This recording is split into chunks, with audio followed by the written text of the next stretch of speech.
¿Me copia? Sí se le escucha, doctor.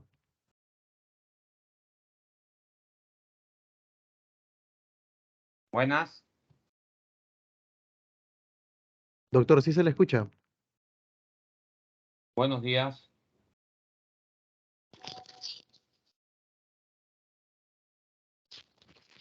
Pero contesta.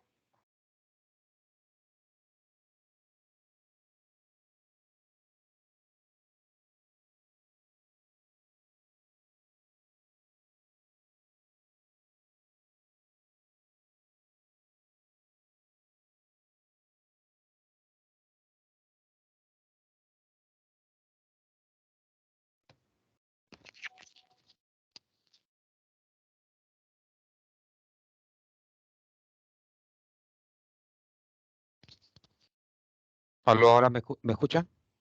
Doctor, sí se le escucha. Ya, creo que era el tema del micro. Está fallando el micro de mi laptop. Ya, sí, con esto estoy mejor, creo, ¿no?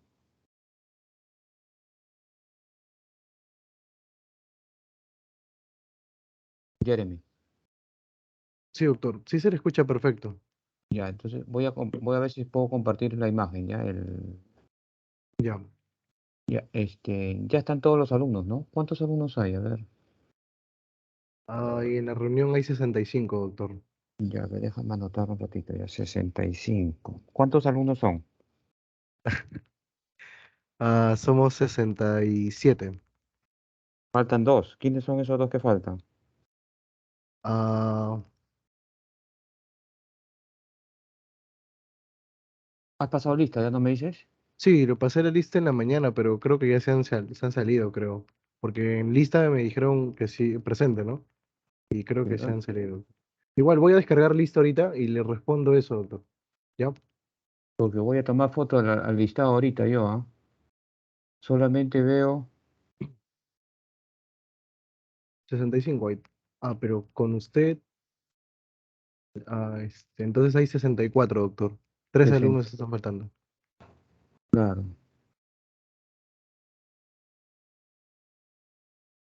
No está Daniela Sánchez. Andrea Sánchez sí está presente, doctor. No la veo, la delegada está durmiendo. Siempre para durmiendo esa delegada.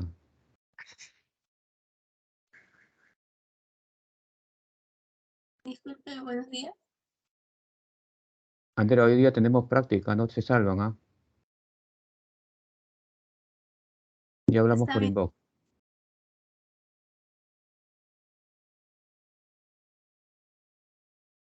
Ya.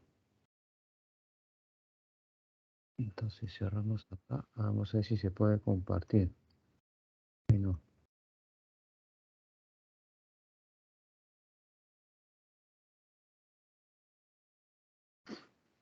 ¿Se ve la imagen, Jeremy? Sí, doctor, sí se ve. Sería Perfecto. cuestión de ponerlo como presentación.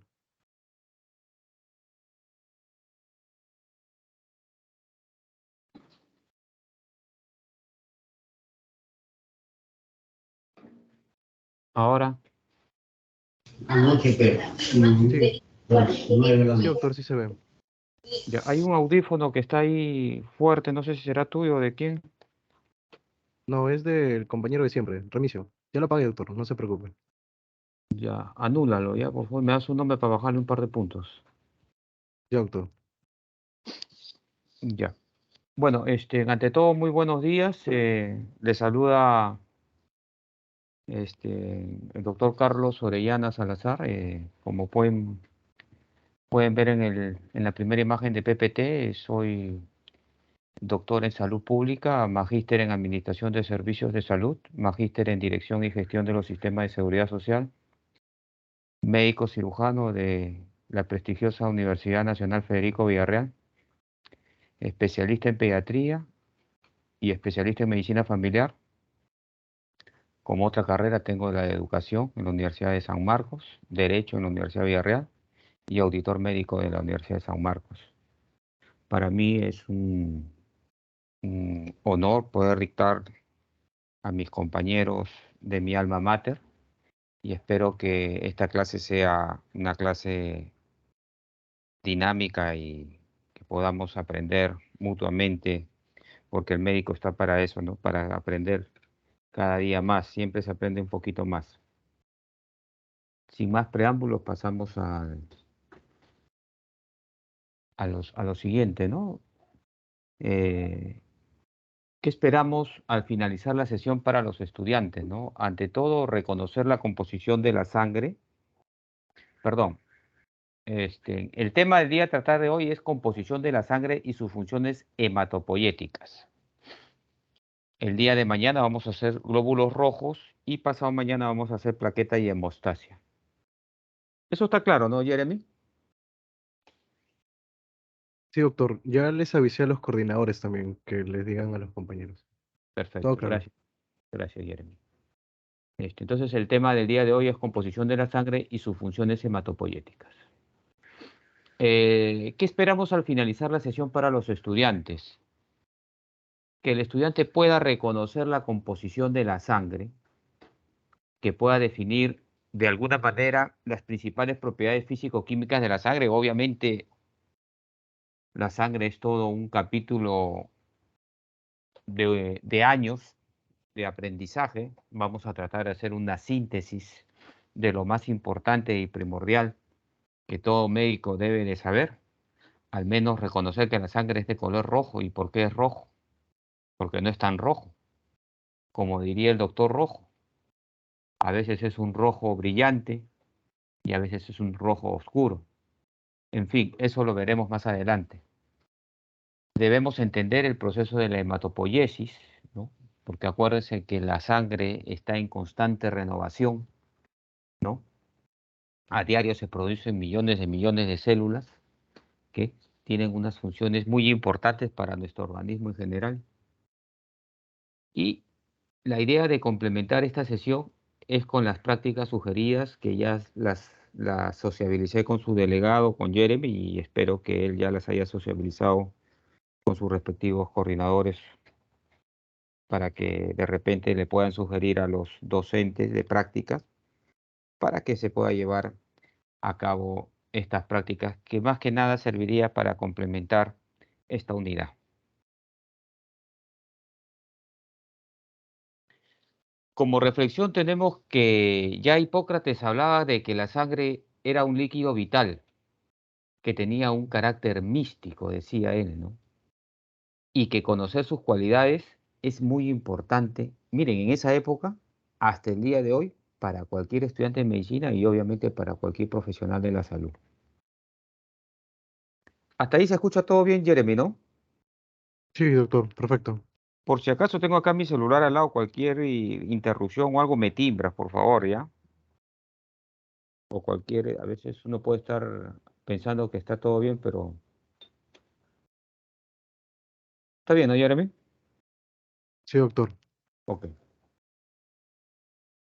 El temario a desarrollar el día de hoy va a ser la concepto de sangre, conceptos generales básicamente, los elementos formes, ¿no? El plasma sanguíneo, las funciones de la sangre y las propiedades físico-químicas de la sangre, ¿no? Vamos a dar un lápiz de cada tema.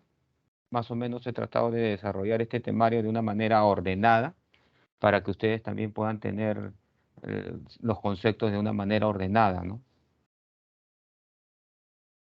Si a alguien no le gusta el temario, me lo puede hacer saber y lo cambiamos, ¿no? No hay problema.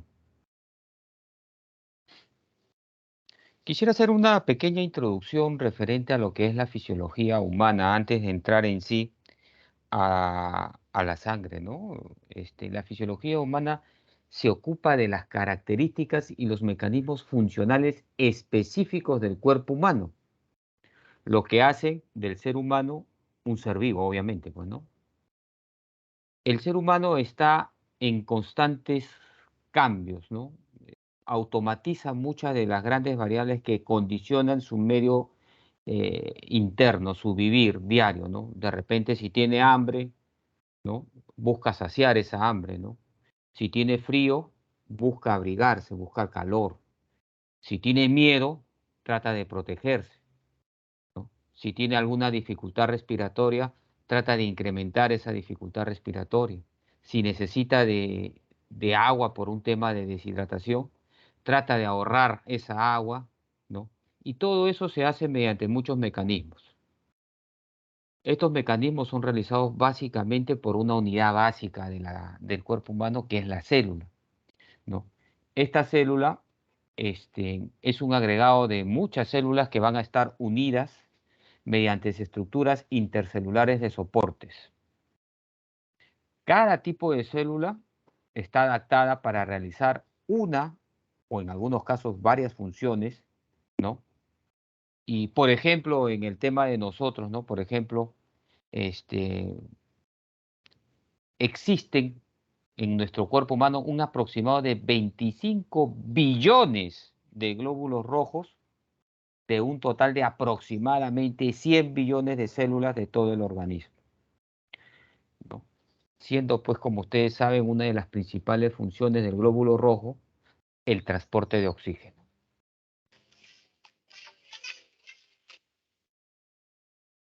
Me van a disculpar que de repente a veces suene el celular, lamentablemente este, tengo algunas llamadas a veces que visualizar sobre todo, porque tengo unos pacientes delicados que estoy manejando y básicamente por eso lo tengo encendido el celular. Bueno, seguimos. Si bien las células van a diferir una de otras, muchos de ellos presentan características básicas parecidas, ¿no? Por ejemplo, todas las células, ¿no? El oxígeno van a combinarlo, ¿no? Para una mejor función, ¿no? Y algunas van a degradar sus productos, ¿no? En hidratos de carbono, grasas o proteínas, ¿no? Para liberar la energía. Esta energía, muchas veces expresadas en ATP y mediante mecanismos aerobios y anaerobios, van a lograr lo que es la base de la fisiología que vamos a estudiar o que estamos estudiando, que es la función celular. Ya conocemos la célula, ¿no? Donde tiene sus principales organelas, el núcleo en el centro, una membrana plasmática, ¿no? Y un citoplasma, ¿no? Importante mencionar la membrana plasmática porque es parte de la segunda clase de glóbulo rojo por la característica, en este caso,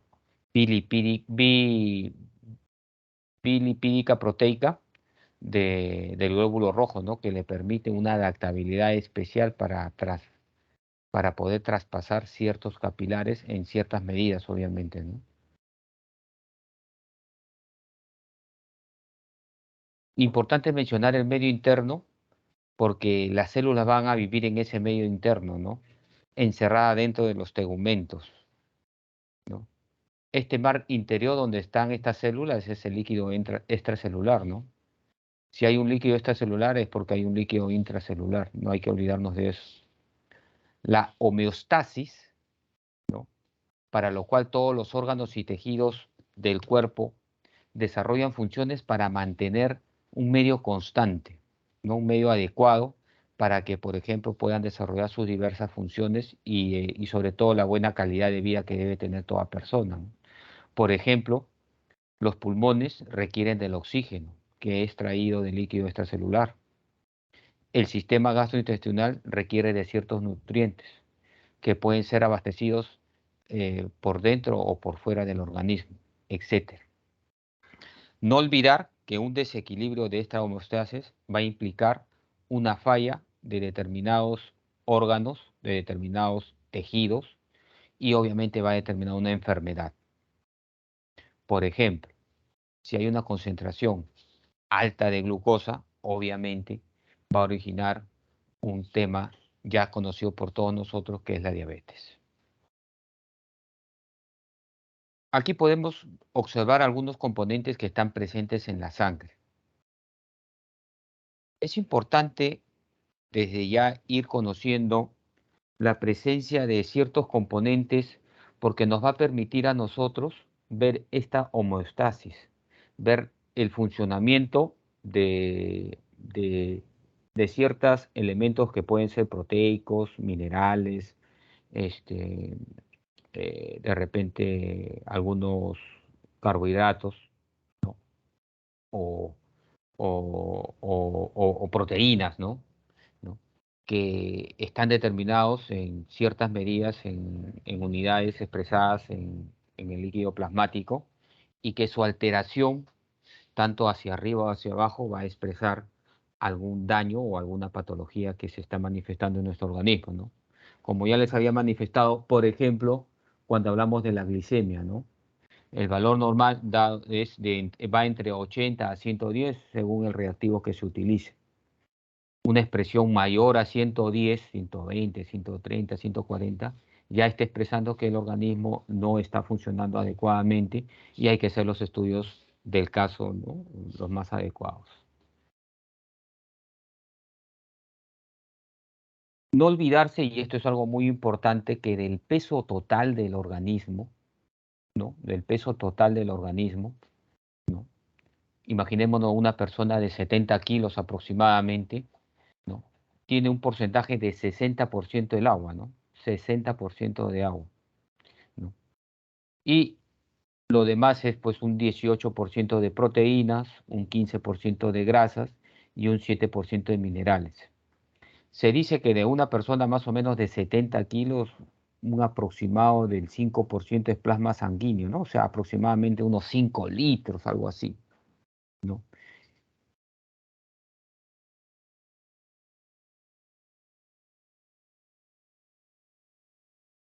De este 60% del peso corporal, se calcula que un 40% está dentro de las células, o sea, es un agua intracelular, y un 20% está por fuera de las células, que es lo que le habíamos mencionado, que era el mar interno según nuestro amigo Claude Bernard. De este 20%, un 14% está en el medio intersticial, expresado en litros, vendría a ser entre 10 a 11 litros. El plasma un 5%, expresado en litros, viene a ser un 3,5 a 5 litros más o menos. Y un 1%, algunos dicen menor del 1%, viene a ser lo que es el transcelular, que vienen a ser los líquidos encapsulados, encerrados, como el líquido cefalorraquídeo, el líquido sinovial, etcétera, ¿no? Es importante también señalar el tema de la osmolaridad.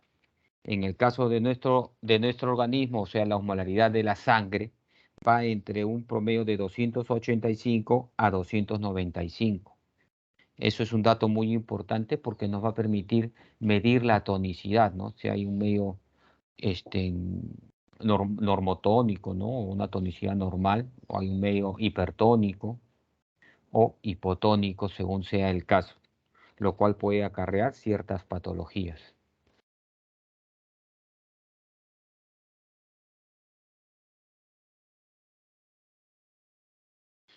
Bueno, en sí comenzaremos a mencionar que la sangre es un líquido polisistemático, ¿no?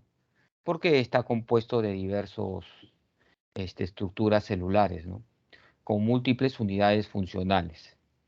Básicamente, tiene un sistema eritrocitario. Este sistema eritrocitario básicamente tiene una función de vector de gases.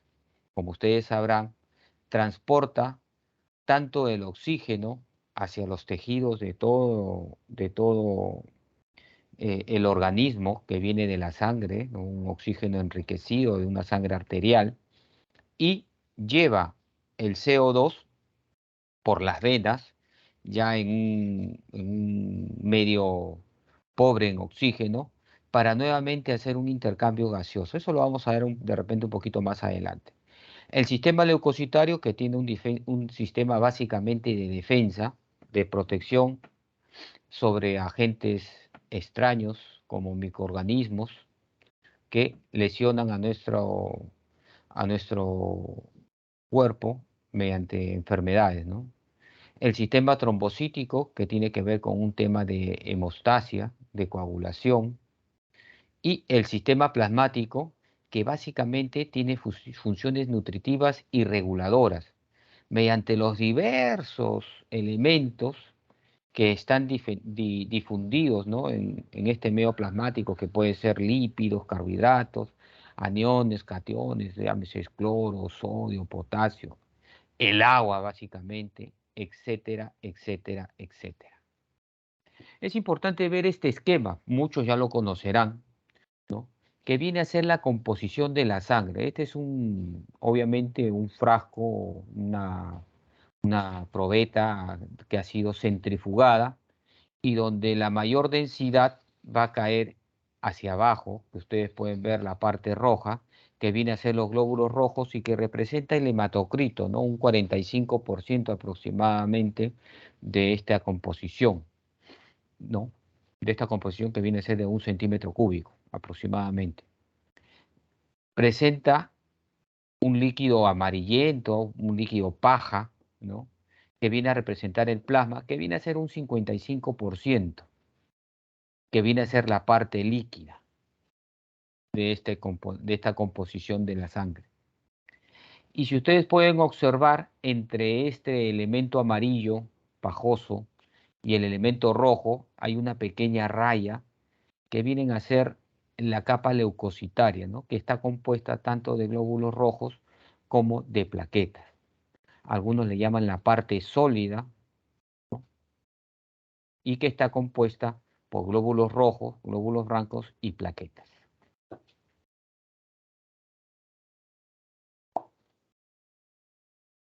Importante señalar que los órganos que originan la sangre, básicamente los elementos formes, llamado el glóbulo rojo, el glóbulo blanco y las plaquetas, ¿no?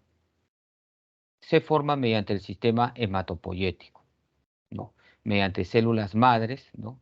Originadas en su gran mayoría en un inicio, obviamente, por la médula ósea. Y hay un órgano también que va a destruir estos componentes que vienen a ser los sistemas de hemocateterético, ¿no? Que mediante la hemólisis van a producir la destrucción de glóbulos rojos, ¿no? O también van a producir la destrucción de los otros elementos formes de la sangre, ¿no? Pueden ser en el hígado, en el vaso, mediante macrófagos especializados en la misma médula, ¿no? Y que sirven para que estos elementos formes se vayan renovando periódicamente, por no decirlo constantemente. La hematopoiesis es importante señalar que, que se produce tanto en la época fetal como después del nacimiento, ¿no? Durante la época fetal se habla de una mayor producción a nivel del saco vitelino, ¿no? Del saco vitelino. Después, pues, acá se producen principalmente eritrocitos y posiblemente también se habla de los leucocitos, ¿no? Posteriormente, se comienza a producir a nivel de los pulmones y a nivel de, del vaso, para posteriormente, después del nacimiento,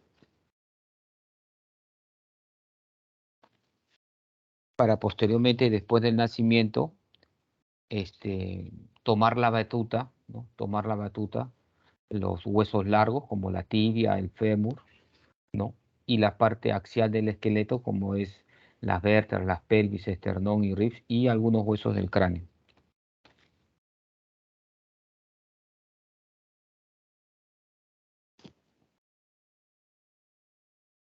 Es importante señalar que la médula ósea contiene cordones de células hematopoyéticas activas, ¿no?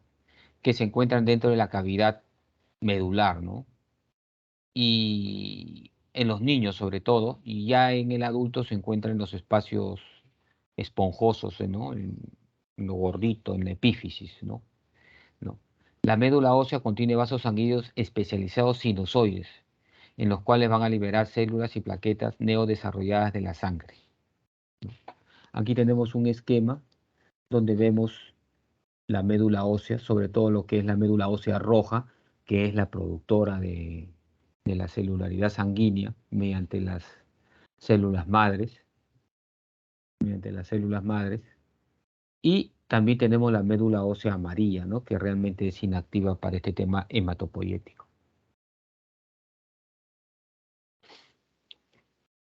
Cuando hablamos de hematopoiesis, hablamos pues de que a nivel de médula ósea, ¿no? Ya hablando después del nacimiento, obviamente, ¿no? Básicamente se va a producir en los huesos, ya mencionado en la parte medular roja, ¿no? Va a producir ciertas células madres con características de diferenciarse rápidamente, ¿no? Principalmente hay dos tipos de diferenciación, por ejemplo, las células madres linfoide y las células madres mieloide. Las células madres mieloide tienen la característica de diferenciarse en eritrocitos, de diferenciarse en megacariocitos, que al destruirse, anuclearse, va a producir las llamadas plaquetas. Se diferencia también en monocitos y granulocitos, que vienen a ser la formación de los macrófagos y de los granulocitos, o sea, de la serie leucocitaria, ¿no? Que también conocida como glóbulos blancos. Y la célula madre linfoide, a nivel de algún órgano como el timo, por ejemplo, se va a diferenciar en linfocitos T y se va a diferenciar en linfocitos B, ¿no? Los llamados también granulocitos, ¿no? Acuérdense que los granulocitos está dividido en dos series principalmente, que son los linfocitos y los monocitos.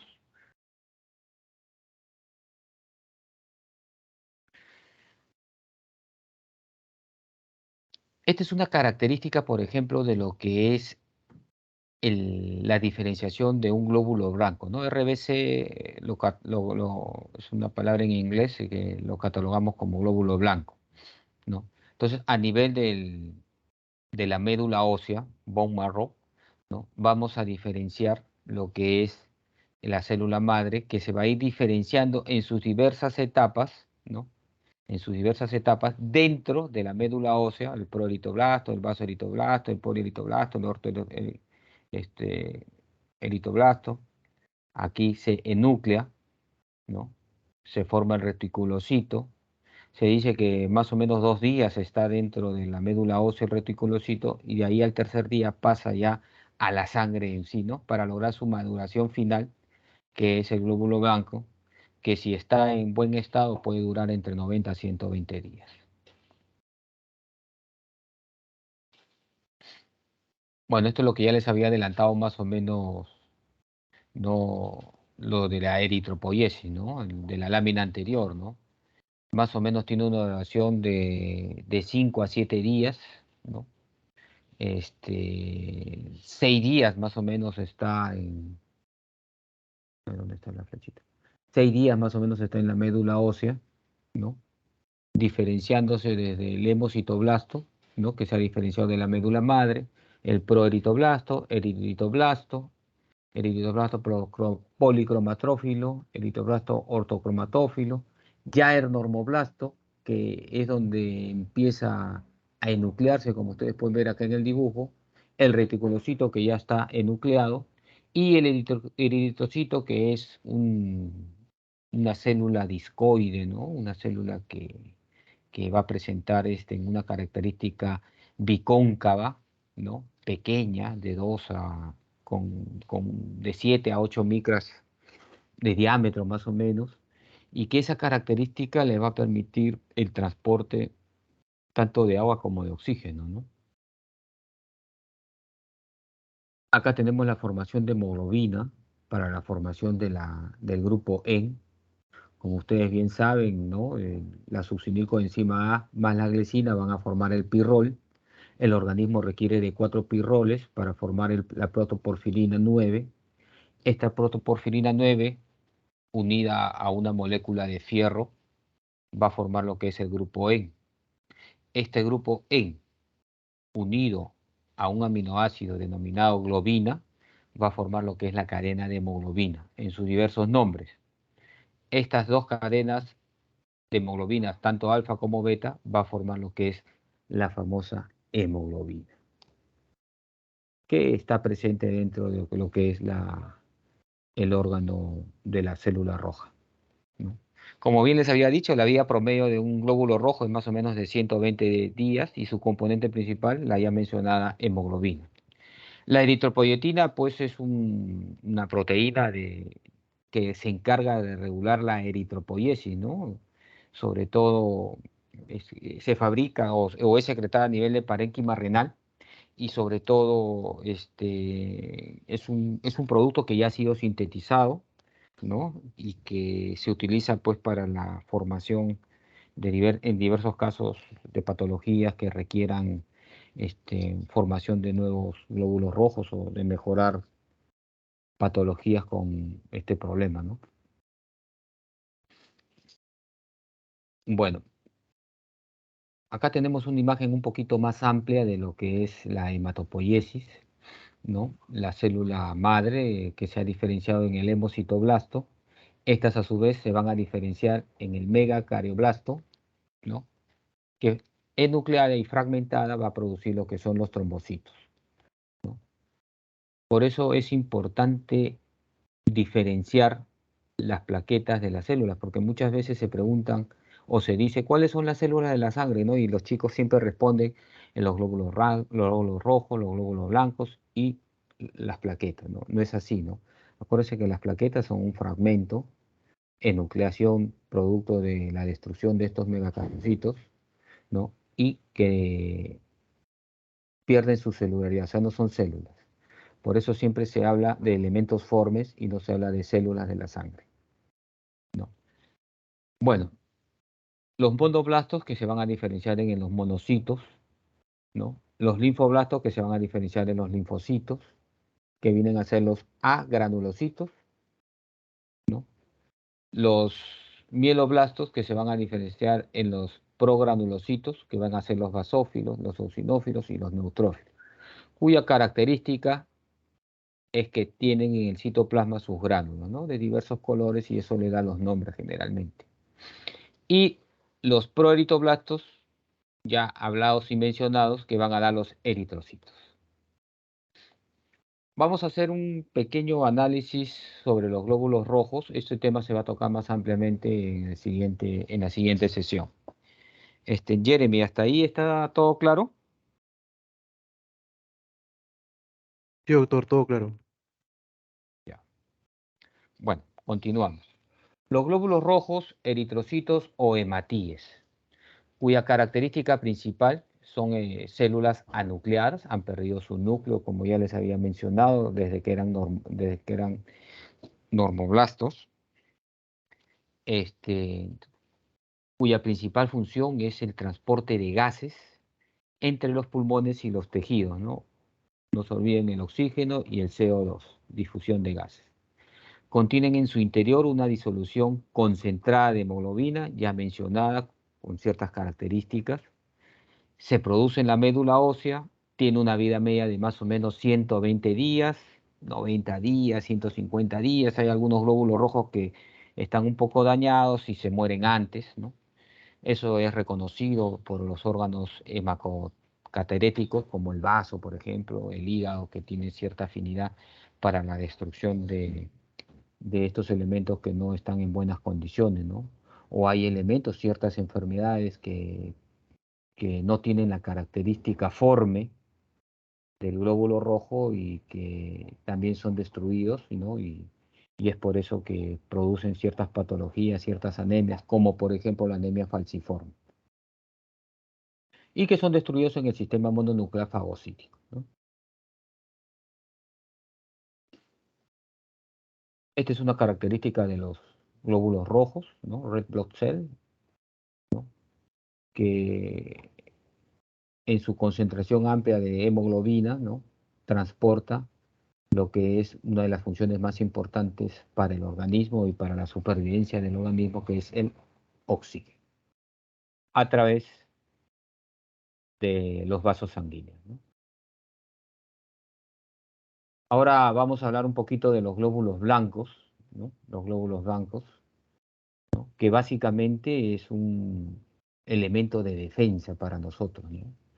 Si bien no hay la cantidad, ¿no?, de glóbulos blancos, se calcula que hay cerca de 250 millones de glóbulos rojos, ¿no?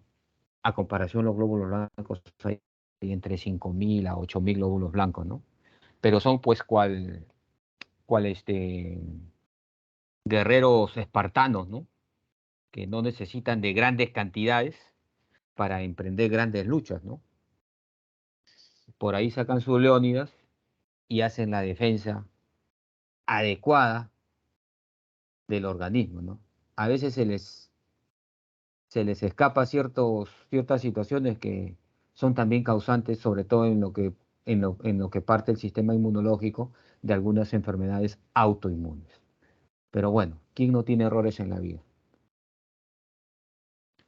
Los leucocitos pueden ser granulados o agranulados, ¿no? ¿No? Básicamente se les clasifica así por el tipo de tinción que a nivel del microscopio se les ve, ¿no? Por ejemplo, los neutrófilos se tiñen con colorantes neutros, ¿no? Los basófilos se tiñen con colorantes básicos y los eosinófilos se tiñen con colorantes ácidos. Cuando usted ve una imagen, por ejemplo, de gránulos rosáceos en el citoplasma, ¿no?, tiene la característica de un eosinófilo, ¿no? Y ese es con el colorante de eosina, por eso el nombre de eosinófilo. Cuando ustedes ven el basófilo, se tiñe de una coloración azuleja, ¿no? Este es producto del azul de metileno, y ese es el basófilo, ¿no?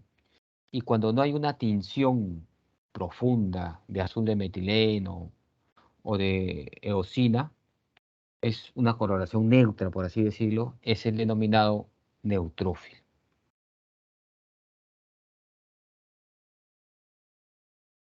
La neutropoiesis, ¿no?, también se va a producir de la diferenciación del mieloblasto, ¿no? ¿No? Y que va a seguir una serie de cadenas a nivel de la médula ósea, ¿no?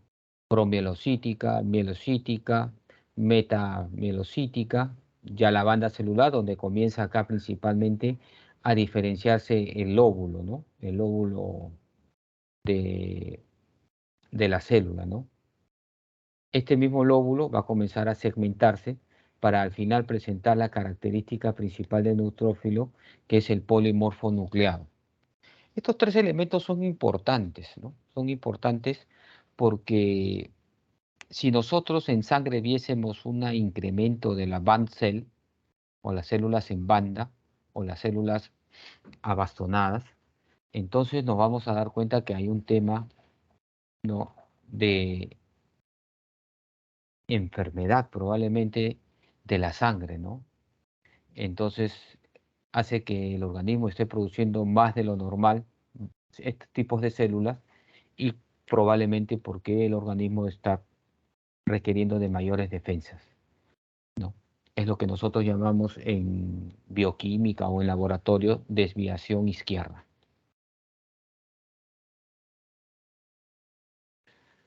En lo que se basa la eosinopoiesis, es igual, ¿no? También hay un proceso de maduración desde la médula ósea, ¿no? Comienza a desarrollarse en pre, en post, ¿no?, a formar lo que también se le llama sus lóbulos, ¿no? Y si bien no hay una gran cantidad de eosinófilos, pero es importante para temas de alergia o alguna vez de detección de ciertos organismos como parásitos, por ejemplo.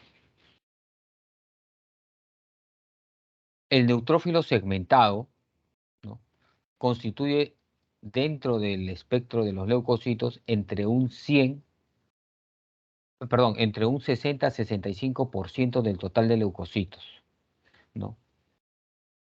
Esta es una tinción que, basados en esta tinción, han sido clasificados los elementos formes de los glóbulos blancos, ¿no?, o las células blancas. el citoplasma adquiere un color acidófilo con abundantes granulaciones, ¿no? Abundantes granulaciones, ¿no? Cuya intensidad puede variar de uno a otro, ¿no? El núcleo es de un color violeta oscuro, constituido por una cromatina muy densa y con varios lóbulos, ¿no? Eso le hace la denominación ya de esta célula madura, pues de polimorfo nuclear. Acá era lo que yo les hablaba, el neutrófilo en banda, ¿no? Este es el neutrófilo inmaduro que no ha llegado a segmentarse, que no ha llegado a convertirse en un polimorfo nuclear, ¿no? Y que el incremento de estas formas juveniles, la denominada desviación izquierda, puede aparecer en casos patológicos, llámese infecciosos o inflamatorios de carácter agudo o crónico también en diversas patologías, no solamente de la sangre, sino del organismo, ¿no? Los eosinófilos, ¿no? No, también tienen un citoplasma azulado, más que nada rosáceo, ¿no? Un rosáceo. Generalmente tiene un núcleo bilobulado, ¿no? Bilobulado, y que constituye entre el 1 al 3% de los leucocitos, ¿no? O sea, si lo comparamos con los neutrófilos, nos vamos a dar cuenta que los neutrófilos están entre 60 a 65, ellos entre 1 a 3%, pues es bastante su número menor, ¿no? Considerando que son entre 5.000 a 6.000 a 7.000 leucocitos en el organismo. Los basófilos tienen una característica que, a diferencia del eosinófilo, sus gránulos prácticamente invaden toda la célula, ¿no? Presenta un núcleo irregular con lobulaciones que, por la misma característica de granulaciones que les había mencionado, no se puede diferenciar muchas veces, ¿no? Muchas veces se dice, este es un basófilo por la granulación que presenta a su lado, ¿no? Y obviamente, pues su presencia, al igual que es mucho menor inclusive que los eosinófilos, es inferior al 1%. Los leucocitos agranulados o agranulocitos, aunque poseen granulaciones, no son tan evidentes como las del grupo anterior, ¿no? Entonces, el grupo anterior son los leucocitos granulados o granulocitos, no se olviden, ¿no? Cuando hablamos de leucocitos, hablamos de dos tipos de leucocitos que los vamos a diferenciar, este, los vamos a diferenciar por las tinciones que se realizan, ¿no? Y por la presencia de gránulos dentro de estas tinciones, ¿no? Los granulocitos son los neutrófilos, son los eosinófilos y los basófilos. Y entramos al otro grupo que vienen a ser los agranulocitos, o sea que no presentan gránulos en su citoplasma. Estos vienen a ser los linfocitos y los monocitos. Los monocitos son las células más grandes, ¿no? Y básicamente se diferencian en los macrófagos, ¿no? Que tienen la capacidad fagocitaria de la lucha, uno de los baluartes en la defensa del organismo, ¿no?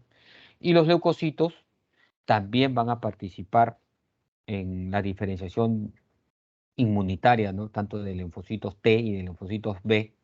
Y no se olviden que estos se van a transformar en células plasmáticas para la defensa del organismo en la inmunidad que vamos a ver más adelante en una clase de esta unidad, ¿no? Nuevamente volvemos a la tinción. Como ustedes pueden ver, este es un linfocito con un gran núcleo, ¿no? Un gran núcleo, ¿no? El citoplasma es un citoplasma carente o con muy escasos gránulos, ¿no? Tiene una coloración azul clara, ¿no? Un núcleo de mayor coloración por la misma cromatina que presenta, ¿no? Es la característica del linfocito, ¿no? Y como pueden ver, es uno de las células también en mayor número, tiene más o menos un 35 a 40% del total de leucocitos, ¿no? O sea, básicamente, si ustedes hacemos matemáticas, vamos a darnos cuenta que los neutrófilos más o menos son entre 60, pico más, pico menos, de todos los leucocitos. Los linfocitos vienen a ser un promedio de 30 a 40, pico más, pico menos. Los monocitos vienen a ser un promedio de 5 a 10. Acá vamos a ver el monocito, creo, así es, ¿no? Y menor de 1, los basófilos, y entre 1 o 2, los, los eosinófilos, ¿no? Básicamente es el porcentaje que se alinea para llegar a un 100%. El monocito ya les habíamos mencionado, va entre 2 al 10% del total de leucocitos, un tamaño grande, ¿no? Un citoplasma más abundante, ¿no? Con presencia de vacuolas dentro del citoplasma, que le da esa característica para su función principal, que es la fagocitosis. Ahora entramos al tercer elemento forme de la sangre. Las plaquetas, ¿no? Vienen a ser fragmentos procedentes de una célula de mayor tamaño, que en este caso ya habíamos mencionado que era el megacariocito, ¿no? O sea, vienen a ser fragmentos, son enucleados, ¿no? Por eso la característica o la diferenciación con el glóbulo rojo y el glóbulo blanco, ¿no? Son, son elementos formes, ¿no? No son células, ¿no?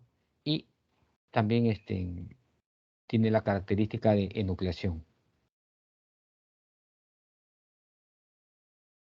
No olvidémonos que la principal función de la plaqueta es la formación del coágulo, ¿no? Participa en la hemostasia activamente, ¿no? Fabricando el producto final, que es la fibrina, que viene a ser un cierre, ¿no? Mediante ligamentos fibriníticos, ¿no? Para, en caso de heridas, ¿no? Para cerrar estas lesiones. La trombopoiesis, ¿no? También se produce a nivel de la médula ósea, ¿no? Donde la célula madre comienza a diferenciarse hasta llegar a la célula, una célula grande, que es el megacariocito, ¿no? Este megacariocito, producto de su diferenciación, ¿no? Se destruye, y estos fragmentos van a ser lo que nosotros conocemos como las plaquetas. Ahora vamos a entrar al elemento líquido. Hemos mencionado rápidamente lo que son los elementos sólidos, los elementos formes. Reitero: la célula roja, el glóbulo rojo; la célula blanca, el glóbulo blanco; y las plaquetas, que no son células. El plasma es la parte líquida de la sangre sin coagular. Ya habíamos visto el cuadrito también más anteriormente, ¿no? Y el suero es el líquido sobrenadante que queda cuando la sangre total se coagula, por lo que tiene una composición similar a la del plasma, aunque sin fibrinógeno. No se olviden que el fibrinógeno tiene la acción de actuar en la coagulación. Entonces, si dejamos reposar un elemento forme que ha sido centrifugado, obviamente va a quedar un suero parecido al líquido plasmático, pero sin esta fibrina. Esto sirve mucho para ciertos estudios que de repente más adelante vamos a visualizar. ¿Cuál es la composición del plasma, ¿no? Nuevamente acá tenemos la probeta, donde volvemos a reiterar, ahí vamos a diferenciar dos elementos principales: lo que es el elemento líquido, que es el plasma, que viene a ser un 55%, lo que es el elemento eritroide, no, perdón, el elemento forme, compuesto más o menos de un 45%, donde están los eritrocitos, que transportan el oxígeno y el CO2 básicamente; donde están los leucocitos, que tienen acciones de defensa; donde están las plaquetas, intervienen en la hemostasia; y donde hay obviamente también nutrientes, ¿no? Que son elementos, grasas, carbohidratos, proteínas, que interactúan en la célula. Y el plasma, ¿no? Que tiene dentro de los principales componentes el agua, algunos minerales y las proteínas plasmáticas.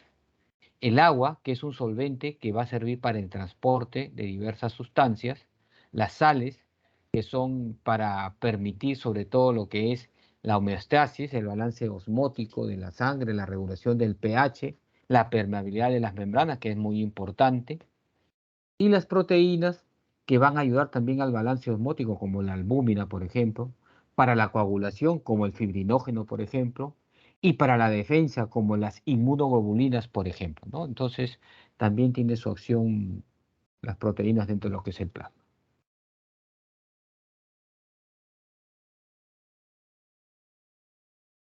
Ahora, vamos a pasar rápidamente a ver las funciones de la sangre.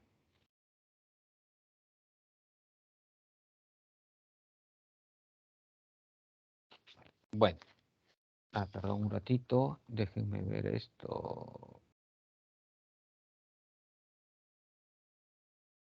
Las funciones de la sangre. Básicamente, dentro de lo que son las funciones de la sangre, vamos a ver que hay un transporte de nutrientes, ¿no? Este transporte de nutrientes se va a realizar, ¿no?, mediante los glóbulos rojos, transportando el oxígeno. También tiene la sangre un tema de ingesta, de transporte de los alimentos, de los nutrientes y la excreción de estos nutrientes, ¿no?, los residuos, ¿no?, a nivel del plasma sanguíneo, ¿no?, que lo lleva a los diversos órganos encargados de la realización de estos nutrientes y de estos residuos. La defensa, como ya les habíamos mencionado, a cargo de los glóbulos blancos, la hemostasia, a cargo de las plaquetas, y también una parte muy importante dentro de las funciones, que es la calefacción, ¿no? Es mantener el calor del organismo, ¿no?, para realizar una adecuada termorregulación, ¿no?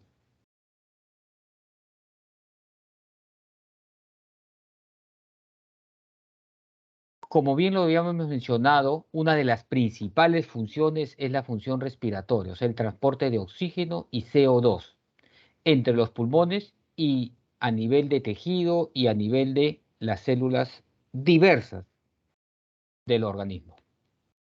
Una función nutritiva, que es transportar los nutrientes de los órganos digestivos a las diversas células del organismo. Una función de regulación térmica, ¿no?, para mantener la temperatura corporal. Y no olvidémonos de una función de regulación hormonal. Transporta las hormonas hacia los órganos dianas que así lo requieren. El transporte de oxígeno se realiza a nivel alveolar, donde las células rojas, los glóbulos rojos, ¿no?, van a recibir el oxígeno, ¿no?, desprendiéndose rápidamente del CO2. No olvidarse, pregunta de examen, ¿no?, cuando el glóbulo rojo, cuando el oxígeno está unido a la hemoglobina, se denomina la oxihemoglobina, ¿no? Y que obviamente es un 98,5% de 20 mililitros de oxígeno en presencia de la sangre.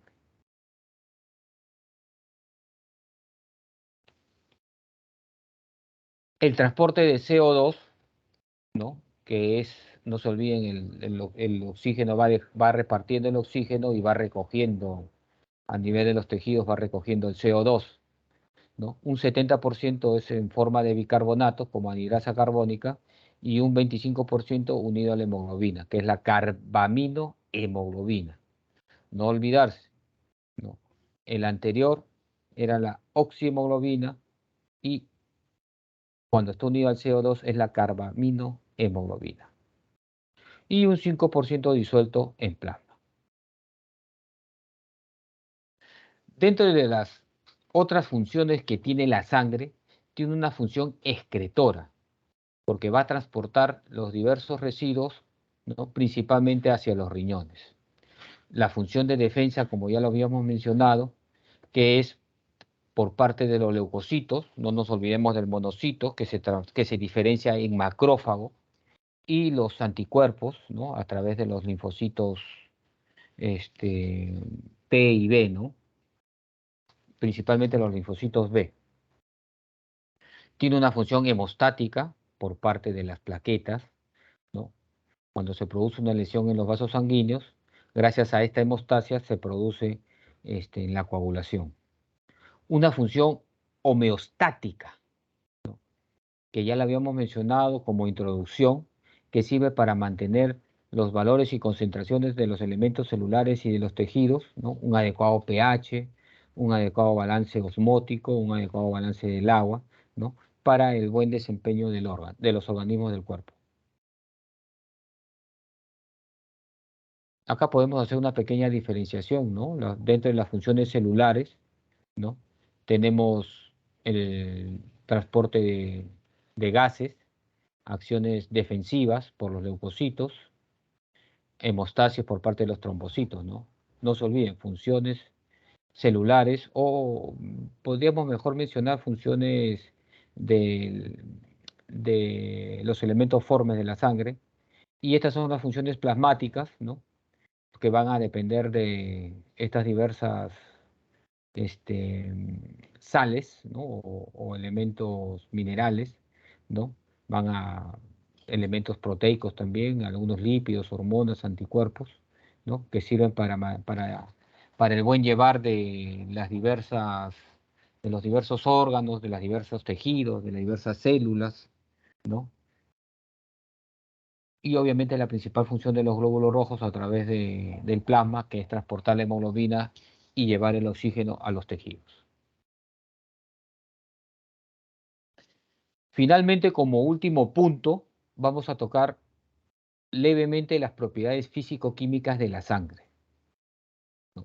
Una de las principales propiedades y que es elemento para ver temas de enfermedad es la velocidad de sedimentación, ¿no? Es la velocidad a la que se sedimenta los glóbulos rojos de una muestra anticoagulada, ¿no? Y que según sus valores, que los vamos a ver más adelante o de repente en la práctica que van a ver sobre valores plasmáticos normales representativos, ¿no? Se va a determinar ciertas patologías, sobre todo de características crónicas, a diferencia del PCR, que da características inflamatorias o infecciosas más agudas. La viscosidad, que es la resistencia que van a presentar los fluidos al deformarse. Esto es muy importante porque acuérdese que el glóbulo rojo, por su característica de disco bicóncavo, tiende a, según la tonicidad del líquido plasmático, tiende a deformarse, ¿no? O según las características que quieran realizar para atravesar ciertos vasos sanguíneos, ¿no? La osmolaridad también es algo muy importante, ¿no? Es un elemento que nos va a permitir a nosotros mantener la tonicidad de la sangre, ¿no? Sobre todo considerar que va entre 285 a 295 miliosmoles. El pH que oscila entre 7,38 a 7,34, que también nos va a permitir ver el adecuado sistema este, metabólico de la sangre, ¿no? Un descenso del pH se denomina acidosis y un aumento se denomina alcalosis. De repente, algo que es importante mencionar es que cuando hablamos nosotros de elementos formes, ¿no? Hablamos de la composición de la sangre, hablamos tanto de elementos de una composición líquida que vendría a ser el plasma propiamente dicho y una composición sólida que vienen a ser los elementos formes. Las diferenciaciones groseras, por así decirlo, es que tanto el glóbulo rojo como el glóbulo blanco son células y la plaqueta no son células. Acuérdense que son fragmentos que han sido destruidos del megacariocito. Cuando hablamos del glóbulo rojo y hablamos de la plaqueta, acuérdense que son organismos enucleados, no tienen núcleo.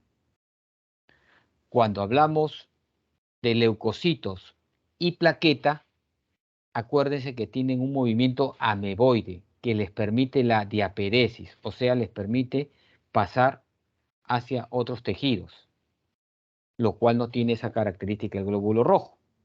El glóbulo rojo atraviesa algunos algunos capilares, producto de su característica forme y por el tamaño y por la característica de distenderse ante ciertos tonicidades de ciertas sustancias, entonces le permite poder atravesar ciertos capilares, pero no tiene la característica de diaperesis como el glóbulo blanco y las plaquetas. Y no olvidarse que dentro de la función principal del glóbulo rojo es el transporte de oxígeno y CO2, de los leucocitos es la defensa y de ¿cómo se llama? Y de las plaquetas es la coagulación, ¿no? Es la coagulación. Aquí les puedo alcanzar algunas referencias bibliográficas, no olvidarse del Guyton, del Gano, Duarte Romero, un buen libro.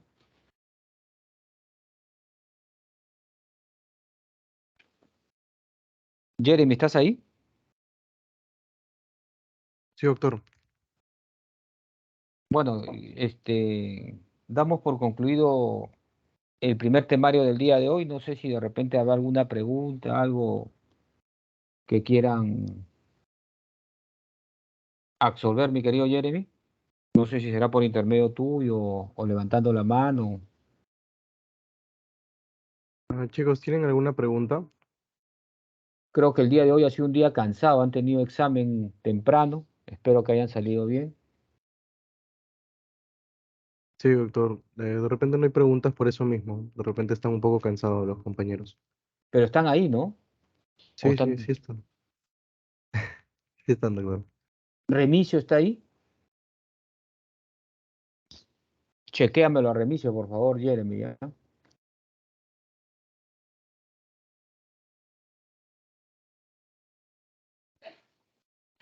Bueno, Jeremy, si no hay preguntas, entonces te llamo ahorita por teléfono, ¿ya? Ya, doctor. Está bien. Sí, ¿Aló?